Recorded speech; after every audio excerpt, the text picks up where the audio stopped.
में पाकिस्तान ने काबुल के रिहैब सेंटर को टारगेट किया, जहां नशे के आदी मरीजों का इलाज जारी था। ऐसे में अफगान सरकार का दावा है कि इस हमले में 400 से ज्यादा लोगों की मौत हुई, जबकि 200 से ज्यादा लोग घायल हो गए। देर रात हुए इस हमले के बाद अचानक ही अफरा तफरी का माहौल बन गया। पाकिस्तान का दावा है कि उन्होंने आतंकी ठिकानों को टारगेट किया, लेकिन तस्वीरें कुछ और ही बयां कर रही हैं। अफगानिस्तान ने इस आम लोगों पर हमले को करार दिया, जिसका बदला लेने की अब बात भी कही है। ये तस्वीरें सामने आई हैं जहां पाकिस्तान और अफगानिस्तान के बीच में जो हमलों का सिलसिला है वो बढ़ता जा रहा है और पाकिस्तान ने एक बार फिर कायराना हरकत की और पड़ोसी मुल्क अफगानिस्तान पर यह बड़ा हमला किया। देखिए, देर रात एयर स्ट्राइक की गई पाकिस्तान की तरफ से और काबुल के रिहैब सेंटर को टारगेट किया गया। यहां पे नशे के आदी मरीजों का इलाज जारी था। हालांकि पाकिस्तान का दावा है कि उसने आतंकी ठिकानों को टारगेट करके निशाना बनाया, लेकिन ये जो तस्वीरें हैं ये कुछ और ही बयां कर रही हैं। काबुल की तरफ से अब बयान सामने आए, उन्होंने कहा कि वो इस हमले का जवाब जरूर देंगे। ये 4 तस्वीरें आपके सामने। देर रात एयर स्ट्राइक की गई, काबुल के अस्पताल पर निशाना लगाया गया और ये जो है ये रिहैब सेंटर था जहां पर नशे के आदी मरीजों का ट्रीटमेंट किया जाता है। यहां दावा किया जा रहा है कि 400 से ज्यादा लोगों की मौत हो गई इस पूरे हमले में, जबकि 200 से ज्यादा लोग घायल हैं। देर रात हुए इस हमले के बाद अचानक अफरा तफरी का माहौल भी देखा गया। ये जो चारों तस्वीरें आप तबाही की देख रहे हैं, ये अफगानिस्तान के काबुल की तस्वीरें हैं जहां अफरा तफरी का माहौल देखा गया। पाकिस्तान का दावा है कि उन्होंने आतंकी ठिकानों को टारगेट किया है, लेकिन ये जो तस्वीरें हैं ये कुछ और ही बयां कर रही हैं। अफगानिस्तान ने इसे आम लोगों पर हमला करार दिया और बदला लेने की बात कही। तो देखिए, पाकिस्तान का कहना है कि हमने आतंकी ठिकानों पर स्ट्राइक किया है, आम लोगों पर हमला नहीं किया। लेकिन अफगानिस्तान ने कहा कि हमारे आम लोगों को मारा है। बातचीत का वक्त खत्म हो गया। अफगानिस्तान ने चेताते हुए कहा कि अब इसका बदला जरूर लिया जाएगा। और अफगानिस्तान सरकार के प्रवक्ता ने न्यूज 18 इंडिया पर दिए गए बयान में कहा कि अस्पताल पर हमला मानवता के खिलाफ अपराध है।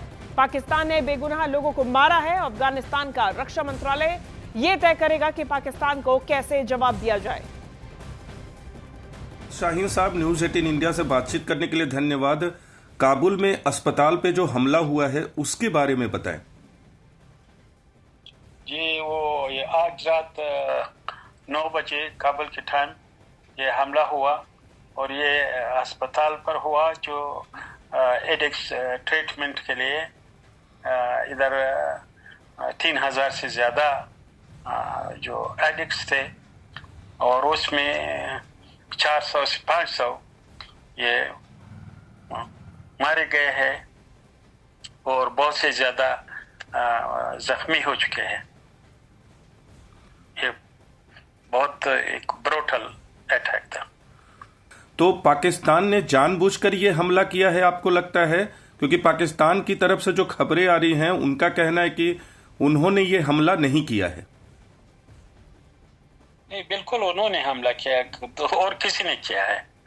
जाहिर है कि वो टीटीपी के नाम से जो क्लेम करते हैं कि हम उसके हेवन से सेफ हेवन से अफगानिस्तान में जो ये 2-3 हफ्तों से वो सिविलियंस को मारा ही है।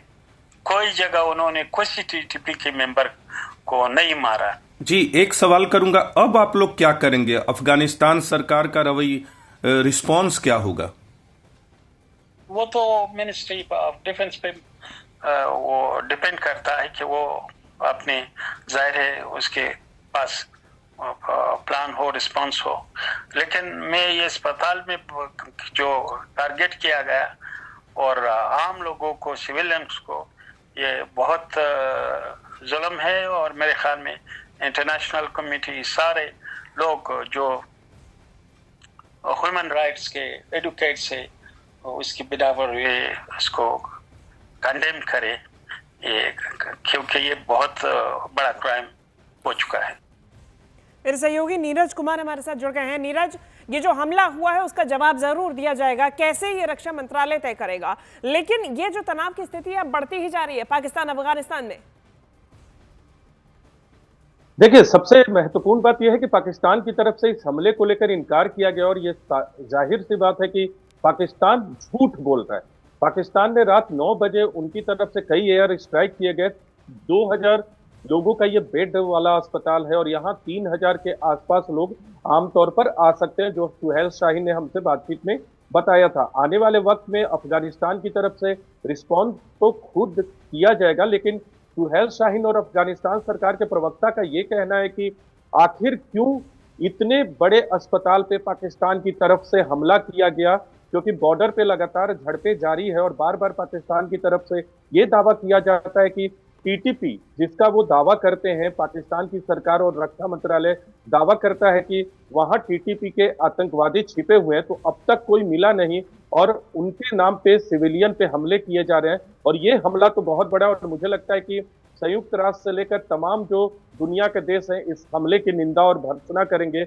और सुहेल शाहीन ने हमसे बातचीत में यह भी कहा कि भारत को भी इस हमले की भर्त्सना करनी चाहिए। तो विदेश मंत्रालय बार बार पाकिस्तान की तरफ से इस तरह के हमले की निंदा और भर्त्सना करता है और इस हमले की भी भारत की तरफ से निंदा जरूर की जाएगी। अब ऐसे में जानकार मानते हैं कि इन दोनों मसलों से ध्यान भटकाने के लिए शहबाज शरीफ और मुनीर की जोड़ी ने अफगानिस्तान के खिलाफ एक नया मोर्चा खोल दिया है।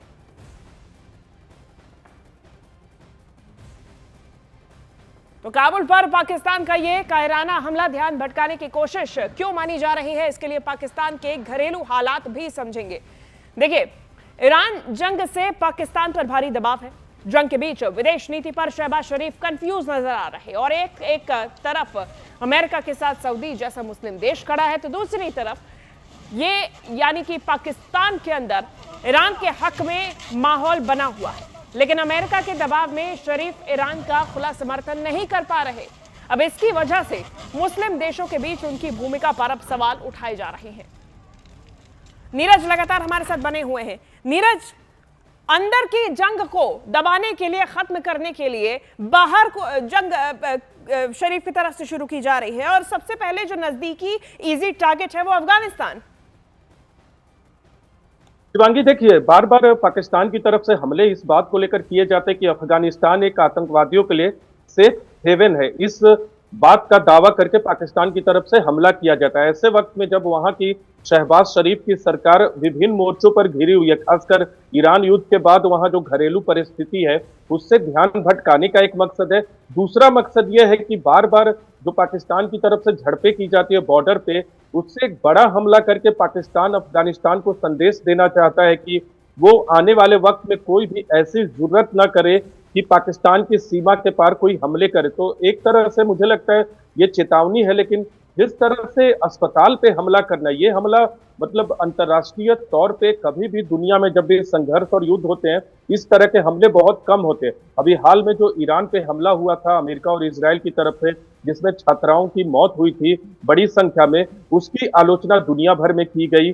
कैसे एक स्कूल पे आपने हमला कर दिया, और अब यहाँ पाकिस्तान की तरफ से अफगानिस्तान के एक अस्पताल पे हमला, वो भी ड्रग एडिक्ट के लिए जो अस्पताल बना हुआ है जहां 1200 से अधिक मरीज रहते हैं, वहां हमला किया गया। वहां की स्थिति के बारे में आपको शिवांगी बता दें, अभी की जो मौजूदा स्थिति है, अस्पताल के अंदर बहुत लोगों के शव अब तक निकाले नहीं गए हैं, डेब्रिस के अंदर फंसे हैं। अस्पताल में लोगों को भर्ती कराया गया है।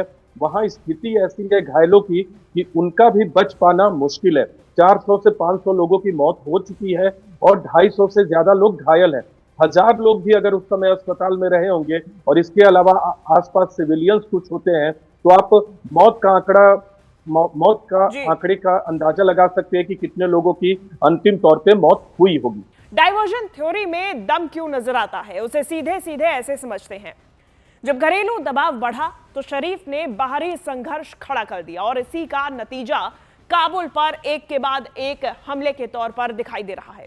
कोशिश ईरान जंग के बाद बने माहौल में से ध्यान भटकाने की है और इसके लिए आतंक विरोधी लड़ाई का एक फर्जी नैरेटिव खड़ा किया जा रहा है। लेकिन हकीकत यह है कि इस फर्जी लड़ाई में बेगुनाहों को निशाना बनाया जा रहा है।